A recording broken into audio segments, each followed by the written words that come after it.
जय हिंद, जय भारत। आप देख रहे हैं अजय भारत मीडिया, जहां हम बनते हैं जनता की आवाज़। आज आपको लेकर के आए हैं दिल्ली स्थित अखिल भारतीय ट्रांसपोर्ट एसोसिएशन के 2 दिवसीय इस कार्यक्रम के अंदर। इस अधिवेशन का संचालन किया जा रहा था आर के शर्मा, जो कि अध्यक्ष हैं अखिल भारतीय ट्रांसपोर्ट एसोसिएशन के, उनके द्वारा।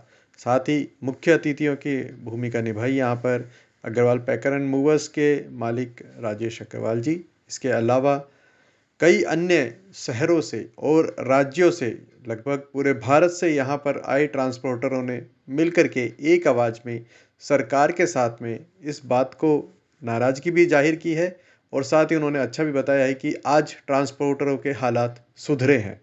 इस बारे में हमने बातचीत की कई ट्रांसपोर्टरों से, तो उन्होंने बताया कि सड़क पर चलते हुए उन्हें कई तरह की दिक्कतों का सामना करना पड़ता है। ड्राइवरों को कई तरह की परेशानियां होती हैं, लेकिन बावजूद इसके आज ट्रांसपोर्टर फिर भी दिन रात मेहनत करके सरकार के साथ मिल करके समाज को और देश को एक नई दिशा दे रहे हैं। इसके साथ ही आए हुए अतिथियों ने सभी लोगों को देकर के उनको स्मृति चिन्ह यहाँ पर सम्मानित भी किया, और इसके बाद में सहभोज का एक कार्यक्रम भी यहाँ आयोजित किया गया था।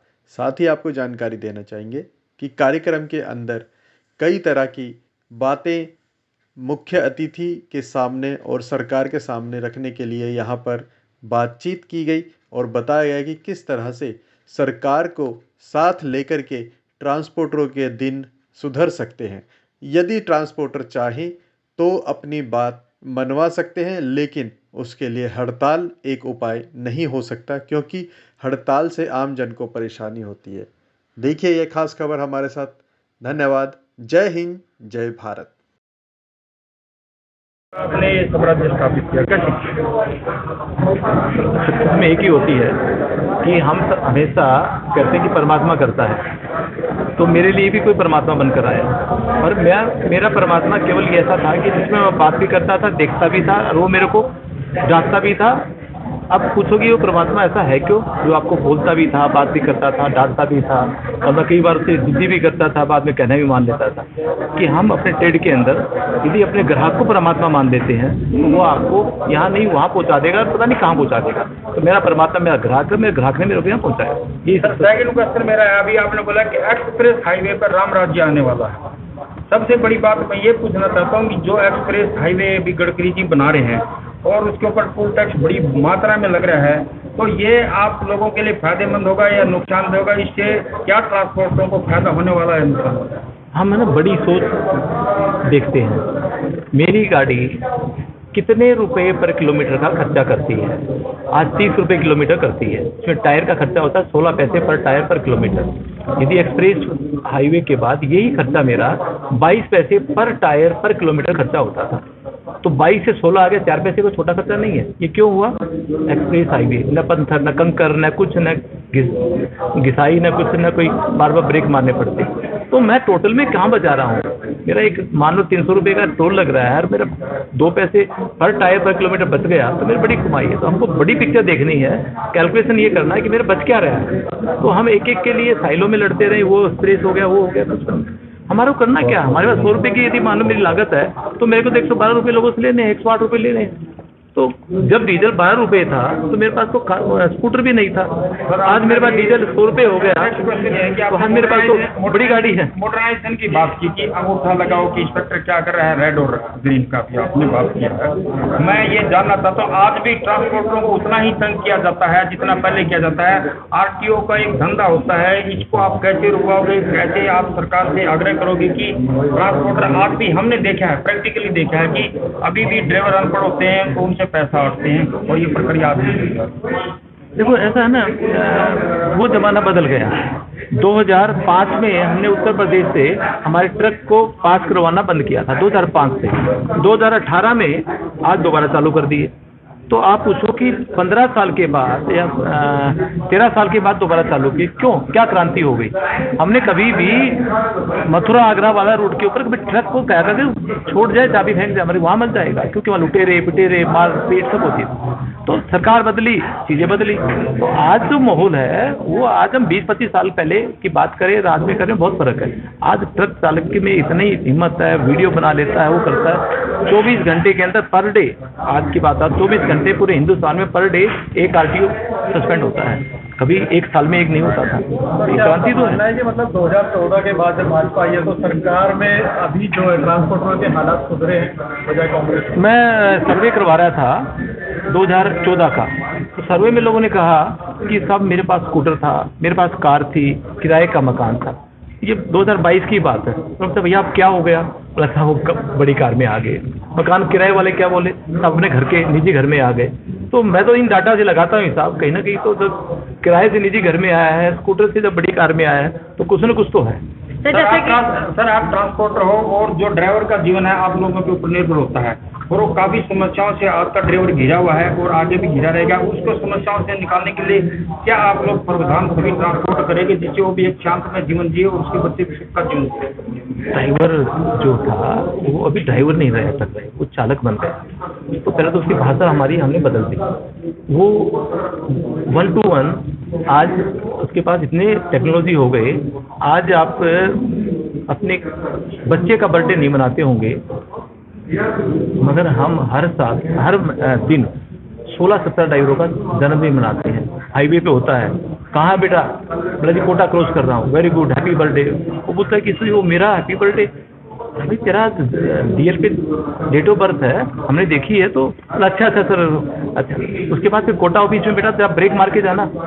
फिर कोटा ऑफिस में ब्रेक मारता है तो उसके एक छोटा सा मिठाई का 250 ग्राम का डब्बा मिल जाता है। कितना खुश होता है वो। बोले साहब मेरे लिए? बोला हाँ बेटा आपके लिए है। तो वो जीवन बदल गया। अब ना हम वो पुरानी बातों में घुसपैठ करते हैं, वो है। अब उसको निकलो। वो 70 साल हमने कर लिया। अब ये नया हिंदुस्तान है। 12वां नंबर था, 5वां था। अगले साल जून 2024 में बिल जर्मनी को पीछे कर देंगे, हम 4था नंबर होंगे।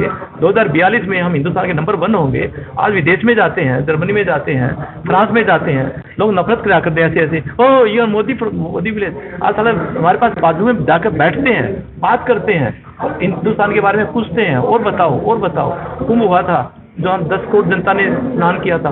उनका तो ये है क्या पॉसिबल? 10 करोड़ उन देशों का तो 10 करोड़ कभी सोच भी नहीं सकते, जनता भी नहीं होती होगी। हमारे तो 10 करोड़ उन्होंने एक जगह इकट्ठे करके संचालन करके वो काम कर दिए। तो आज है ना हमारा चश्मा बदलना पड़ेगा। काले को काला दिखता है, सफेद को सफेद दिखता है। हमारा चश्मा बदलना है। आखिर भारतीय ट्रांसपोर्ट एसोसिएशन की तरफ से पूरे भारतवर्ष के ट्रांसपोर्टर को आप क्या संदेश हमारे चैनल के माध्यम से देना चाहते हैं? एक ही चीज़ कहूँगा, आप अपना जरूर करो, कोई डाउट नहीं है, तो सोचना चाहिए अपने आप। मगर हर दिन एक किसी ट्रांसपोर्ट के कर्मचारी या उसका चालक या पियोन, चपड़ासी, हेल्पर, ड्राइवर, उनका जीवन कैसे बदले, उसमें मैं आज क्या करके जाऊं इसके जीवन में ताकि इसका जीवन बदले।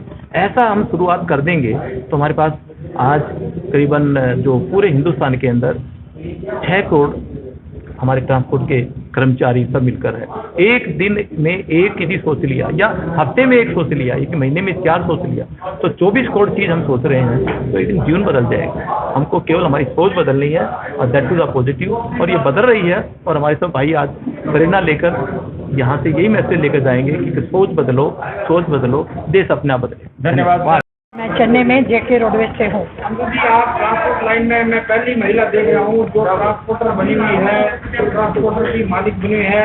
आप अपना परिचय हमें अच्छी तरह दे दिए, आप कैसे ट्रांसपोर्ट लाइन में?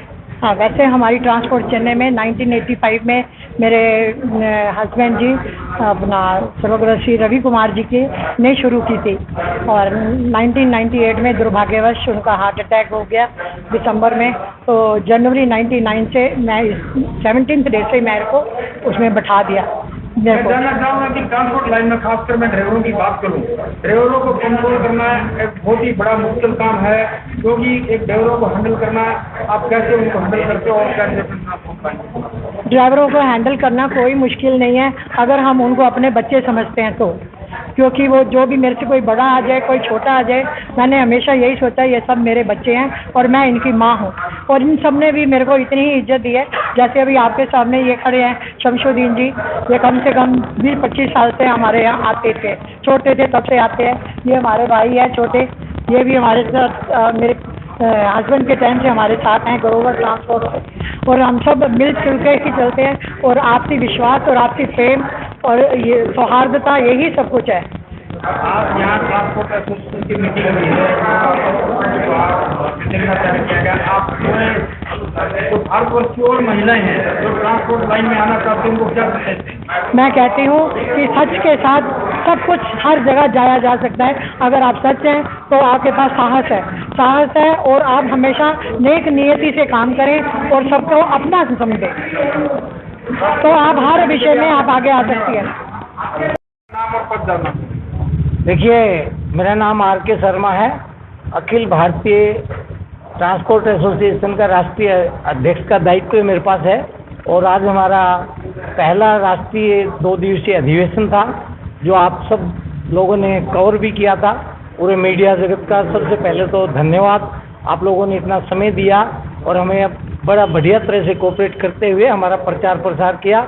और हम एक चीज़ के लिए ज़रूर कहेंगे, इस ट्रांसपोर्टर बिरादरी की भलाई के लिए हम जो ज़्यादा से ज़्यादा मैक्सिमम हमारे सिंगल गाड़ी ड्राइवर्स के और सभी ट्रांसपोर्टर को जो सुविधा दिलवा सकते हैं सरकार से, उसके लिए दिन रात भरसक प्रयास करेंगे। शर्मा जी, ऐसी क्या जरूरत आन पड़ी? इतने सालों से ट्रांसपोर्ट लाइन चल पड़ी है, आज आपने ऑल इंडिया ट्रांसपोर्ट एसोसिएशन बनाने की जरूरत पड़ी, क्या नोट? देखिए, एसोसिएशंस तो शुरू से काम करती आ रही हैं, लेकिन एक बात का आपको भी पता अच्छी तरह से कि समय परिवर्तनशील होता है। जब पुरानी संस्थाएं जो काम कर रही हैं उनमें कहीं चूक या कहीं गलती रह गई होगी या वो उतना अचीव नहीं कर पाए जिसकी हमें ज़रूरत है। ट्रांसपोर्टर बिरादरी की हालत बहुत नाजुक है, एक तो महंगाई और काम की वजह से काम बहुत कम है, दूसरा कंपटीशन है, और तीसरा ना सरकार के यहाँ हमारी सुनवाई है, ना क्लाइंट्स के यहाँ, ना पब्लिक में हमारी रेपुटेशन है। हम कमा के तो खा लेते हैं, लेकिन इज्जत और सम्मान की लड़ाई होती है, वो सबसे बड़ी होती है। शर्मा जी, छोटी ट्रांसपोर्टर के लिए ट्रांसपोर्ट घाटे का सौदा बना हुआ है, क्या ये एसोसिएशन उसको उभारेगी और उनको भी एक तरक्की के रास्ते पर ले जाएगी? जी, हम इसीलिए कोशिश कर रहे हैं कि रेट जो है वो किलोमीटर के हिसाब से तय हों, ताकि छोटा या बड़ा ट्रांसपोर्टर कोई भी जो काम करेगा उसको इक्वल काम मिल सके। हम कहते हैं कि सर्विस के बिहाव पे कंपटीशन लड़ो, रेट डाउन करके बर्बादी के रास्ते पे ना चला जाए। कंपटीशन करो, सर्विस अच्छी दे के सर्विस करो, रेट डाउन करके नहीं, क्योंकि रेट से तो फिर दूसरों को फायदा होता है, हम तो मर जाएंगे। मैं बात करूं ड्राइवर की ट्रेनिंग, क्या आप ऐसा फार्मूला तैयार करोगे जिससे ड्राइवरों को ट्रेनिंग दी जाए, अच्छी ट्रेनिंग दी जाए, जिससे डिजिटलाइज ट्रेनिंग भी दी जाए, कहीं भी हो ड्राइवर अपने मालिक के साथ कनेक्ट होके और कोई भी समस्या है उस समस्या का हल? जी, हम सरकार से कह रहे हैं कि सम्मान में सबसे पहले यही बात आती है कि हमारे ड्राइवर्स के लिए इतनी ज़्यादा फैसिलिटी होनी चाहिए कि अगर उसको कोई आदमी, चाहे वो आम आदमी है, चाहे सरकारी कोई अधिकारी है, चाहे कोई भी है, अगर हमारे किसी ड्राइवर को धमकाता है, जो हाथ गला पकड़ लेते हैं बार बार, अगर ऐसा कोई दुर्व्यवहार करता है तो जो भी करने वाला होता है उसके खिलाफ FIR दर्ज होनी चाहिए, ताकि एक मैसेज जाए कि सपोर्ट कर रही है सरकार हमें। और दूसरी चीज, क्या मैसेज देना? हम मैसेज ये देना चाहते हैं कि हर साल 6 सितंबर को हम ट्रांसपोर्टर डे मनाएंगे, और उस दिन हर सुख दुख की अच्छी बुरी जो हमारी चीज़ें होती हैं उनको शेयर करेंगे। और जैसे दूसरी इंडस्ट्रीज में अपना वर्चस्व के लिए काम करते हैं, हम अपनी एकता और जागृति के लिए काम करके सरकार को दबाव बनाने के लिए, अपना काम करने के लिए मैसेज देंगे। कुछ महिला बहनें यहाँ ट्रांसपोर्टर बनकर उभरी हैं, उनके बारे में हम ये कहना चाहते हैं कि जो ट्रांसपोर्ट में हमारी इंडस्ट्रीज में जो बहनें आ रही हैं, हम उनका हर तरह से स्वागत करते हैं और उनको प्रोत्साहित करने के लिए दिन रात काम करेंगे और उनको अच्छी सर्विस देंगे। जहां उनको हमारी जरूरत पड़ेगी वहां हम हमेशा तैयार मिलेंगे। धन्यवाद। जय हिंद, जय भारत। आप देख रहे हैं अजय भारत मीडिया, जहां हम बनते हैं जनता की आवाज़। आज आपको लेकर के आए हैं अखिल भारतीय ट्रांसपोर्ट एसोसिएशन के अधिवेशन में। यहाँ पर हमारे साथ है हरियाणा के प्रभारी श्रीमान जी, आपका शुभ नाम जानना चाहेंगे? अनिल शर्मा। शर्मा जी, ट्रांसपोर्ट में काफ़ी सारी दिक्कतें ट्रांसपोर्टरों को होती है, मुख्य दिक्कतें हरियाणा स्टेट के अंदर क्या मानते हैं? हरियाणा स्टेट के अंदर ऐसी दिक्कत नहीं है, मेन दिक्कत रोडों की आ रही है। रोड के कारण गाड़ियों में इधर उधर जाना पड़ता है, उसके बाद एक्सीडेंट के चांस बढ़ते हैं। सरकार भी कहती है, पीछे से हमारे 6 महीने पहले SHO साहब आए थे, DSP साहब थे जो रेवाड़ी के, SP साहब थे, वहाँ बैठ के मीटिंग भी हुई थी थाने के अंदर। वहाँ भी बोला गया था कि हम रोड ठीक करवाएंगे, जबकि पिछली बार बारिश का मौसम गया, काफ़ी गाड़ियाँ नाले में भी गिरी हैं, जाम भी लगे हैं। 4-4 दिन धारोड़ा में जाम रहता है और साबी नदी के ऊपर भी जाम लग जाता है, जो कि जाम साबी नदी से 7 किलोमीटर धारोड़ा है, धारोड़ा तक जाम लग जाता है। कापड़ीवास चौक पे जाम लग रहा है, हिरोंडा चौक पे जाम लग जाता है। अभी तक उसका कोई सोल्यूशन नहीं चल रहा है। सरकार कहती है कि हम करवा रहे हैं, बाकी उसका रोड का तो किया है प्रोसेस, रोड का काम कर दिया है, बाकी गड्ढे वगैरह का हुआ है सोल्यूशन। बाकी ट्रैफिक वाले भी परेशान बहुत करते हैं। उस टाइम पे एसपी साहब ने बोला था कि हम लाइन के ऊपर वो करें। हमने ड्राइवरों को इंस्ट्रक्शन दी कि आपको लाइन में ही चलना है, जबकि बोला गया था 2 लाइनों में गाड़ी चलेंगी। फर्स्ट लाइन डिवाइडर के साथ वाली छोड़ के फर्स्ट सेकंड 2 लाइन में चल सकते हैं। बट मेरी अपनी गाड़ी का चालान किया गया है मानेसर में। गाड़ी सेकंड लाइन में गाड़ी चल रही थी, ओवरटेक में गाड़ी लेके आए थे, वहाँ पे मेरी गाड़ी का 20,000 रुपये का चालान किया है। उस चालान को भुगतने के लिए हमने मानेसर आना पड़ा। मेरी गाड़ी पे नंबर प्लेट लगी हुई थी, high security number plate, high security number plate का भी चालान किया है। मैंने बोला था, वहाँ पे चालान भुगत रहे थे, उस टाइम पे हाई सिक्योरिटी नंबर प्लेट लगी हुई है, गाड़ी थाने में खड़ी, आप चेक कर सकते हैं। बोला कि आप कोर्ट केस करिए। अब वही समस्या हो जाती है, कोर्ट केस के लिए हमें 2 साल के लिए लड़ना पड़ेगा। उस टाइम पे पैसा हमें करना पड़ता है। ये सबसे मोटी परेशानी है। कई बार हमारे को दबाव दिया जाता है, झूठे चालान कर दिए जाते हैं। एक बार महाराष्ट्र बॉर्डर पे भी हमारे साथ ऐसा गलत हुआ है। मेरी गाड़ी में ओवरलोड पेश करी गई, जबकि मेरी गाड़ी में 1 टन वजन कम था। मैंने गाड़ी का दोबारा काटा करवाया, दोबारा काटा कराने के बाद में वो अंडरलोड निकली है। आरटीओ ने बोला कि आपका चालान हम कैंसिल नहीं कर सकते हैं, आप वहाँ जाना धुलिया ऑफिस में। मैं धुलिया ऑफिस में 4 बार गया हूँ, बोले कि आपका चालान को कैंसिल कर देंगे। बट वो चालान लास्ट में मैंने 56,000 का पे करना पड़ा, कुछ नहीं सुनवाई करी गई। राजस्थान में ऑनलाइन चालान कर देते हैं, गाड़ी होटल पे खड़ी रहती है, गाड़ियों के चालान कर देते हैं। नो पार्किंग के नहीं, ओवरलोड दिखा देंगे, चालान दिखा देंगे, गाड़ियों के डॉक्यूमेंट दिखा देंगे कि यही है, जबकि कोई डॉक्यूमेंट नहीं देखता है, न कोई आरटीओ आता है, न कोई डीटीओ आता है। बट खड़ी गाड़ियों के चालान कर जाएंगे और बोल देंगे कि ड्राइवर ने मिसबिहेव किया। ड्राइवर होते नहीं है पास में। अनिल जी, अगर बात को देखा जाए तो सिर्फ चालान कटने से ही ट्रांसपोर्ट डिपार्टमेंट की वजह से ही आप लोगों को नुकसान होता है, और भी कोई वजह होती है नुकसान की वजह से आप नुकसान उठा रहे हैं? आपका ट्रांसपोर्ट का बिजनेस इतना ज़्यादा बढ़ नहीं पाता जितना ग्रो करना चाहते हैं? ऐसा है जी, ट्रांसपोर्ट लाइन में आपको पता है आज के दिन बहुत ज़्यादा कंपटीशन है, उसकी वजह से इनकम इतनी है ही नहीं, गाड़ियों की ईएमआई नहीं दे पाते हैं, मार्केट वैसे ही मंदी है, उसके ऊपर खर्चे इतने हो जाते हैं। सबसे ज़्यादा समस्या तो राजस्थान में है। जो राजस्थान पुलिस के जितने भी आरटीओ हैं, सबसे ज़्यादा समस्या उन्हीं की है। हर जगह 1000 5,000 से नीचे वो मानते ही नहीं है। अभी मार्च के अंदर सबसे ज़्यादा ये हुआ है, राजस्थान के अंदर एक भी गाड़ी ऐसी नहीं बची जिसमें उन्होंने चालान नहीं किया।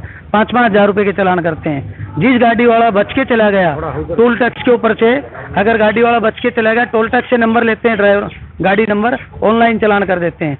10,500 का चालान हुआ मेरा, एक 14,500 15,500 का चालान हुआ। ये सब फर्जी चालान है जिसका कोई मतलब नहीं है। तो क्या कभी आपने सोचा इस तरह के चालान से बचने के लिए, क्या कभी कोर्ट का सहारा लेने की सोची आपने? क्योंकि अभी इसी मार्च में हुआ है, उसके ऊपर हमारी कार्रवाई चल रही है। ट्रांसपोर्ट अखिल भारतीय ट्रांसपोर्ट जो एसोसिएशन बनाई है, हम इसी पे काम करेंगे। और जो भी चालान हुए हैं हमारे, जो गलती से उन्होंने चालान करे हैं या जानबूझ के करे हैं, मैं कोटपुतली में मेरा चालान हुआ था 15,500 रुपये का। मैं कोटपुतली आरटीओ के पास भी गया था, बोला जी मैं नहीं था ड्यूटी पे, जो इंचार्ज था ड्यूटी पे, मैं उनके पास भी गया। उन्होंने बोला कि आपके ड्राइवर ने ऐसा किया है। बाबू जी मेरी गाड़ी वहाँ खड़ी थी, मैं जीपीएस की डिटेल दे सकता हूँ, बट वो नहीं माने। इससे ज़्यादा अधिकारी सुनते नहीं है, फिर बोलते थे जाओ। अब हम करें क्या, क्योंकि हमारी इज्जत नहीं होती है। तो देखा आपने, अनिल जी ने बताया कि कहीं ना कहीं पुलिस और प्रशासन की लापरवाही सामने आती है, जो ट्रांसपोर्ट डिपार्टमेंट की वजह से ये ट्रांसपोर्ट का जो बिजनेस है, जो कि सबसे अच्छा माना जाता है, ये पनप नहीं पा रहा है। पूरे भारत में इस तरह की परेशानियां हैं। हमारे साथ में एक और श्रीमान जी हैं, आपका शुभ नाम जानना चाहेंगे, क्या बताना चाहेंगे आप? मेरा राकेश शर्मा नाम है। मैं राष्ट्रीय अखिल भारतीय ट्रांसपोर्ट एसोसिएशन का राष्ट्रीय युवा प्रभारी का दायित्व मुझे दिया गया है। और समस्याएं ट्रांसपोर्ट लाइन में बहुत सारी हैं, उसी के लिए ये एक संगठित हो रहा है। और इसके आने वाले समय में मजबूती से उन समस्याओं के लिए ही सॉल्यूशन भी देंगे। जो समस्याएं हैं उनको इकट्ठा कर रहे हैं, हर एक क्षेत्र में पता कर रहे हैं कि आपको क्या सोल्यूशन है, उनका सोल्यूशन भी करेंगे। इसलिए हम आज एक मजबूती से इकट्ठे हो रहे हैं और इसको बहुत मजबूती से सारा संगठन आगे बढ़ाएगा। और जो जो हमारी ट्रांसपोर्ट इंडस्ट्री को दिक्कतें आएंगी उसके बारे में हम एक अच्छी दिशा में कोशिश करेंगे, प्रयास करेंगे। इसके बहुत बहुत धन्यवाद आपका हमसे बात करने के लिए। तो उम्मीद की जा सकती है कि आने वाले समय में ट्रांसपोर्टरों की सारी समस्याएं खत्म हो सकती हैं और जो एसोसिएशन है इनकी, इस एसोसिएशन के माध्यम से सभी समस्याओं का निपटारा जल्द होने की उम्मीद जागी हुई है। धन्यवाद। जय हिंद, जय भारत।